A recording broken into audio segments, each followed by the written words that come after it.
Building your brand is all about starting off on the right foot. Having a great social media presence can be the key to building a new clientele and attracting new guests to your chair. Think about the type of client you want to have in your salon.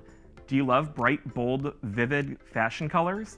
Creating a reel or a before and after showing a bold makeover from blonde to violet? Maybe you're a balayage master and you want to focus on blonding services. Film a short video on your tips for going lighter in the spring or going darker in the fall. Who are the clients that want the types of services you want to focus on, and what do they like to look at on social media?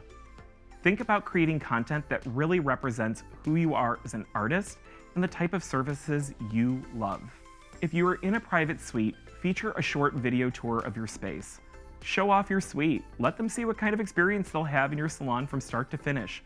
Feature any amenities you offer, like beverages, hot towels, or aromatherapy. Show them where to park and how to find your space. Sharing these small tips with your clients can make a big impact on their comfort and excitement to come see you. I'm grateful to have the support of Wella. Between digital seminars on brand building and tools and tricks to create the perfect post, they always offer amazing advice. Getting a little Wella Ed cred doesn't hurt either. #WellaEd.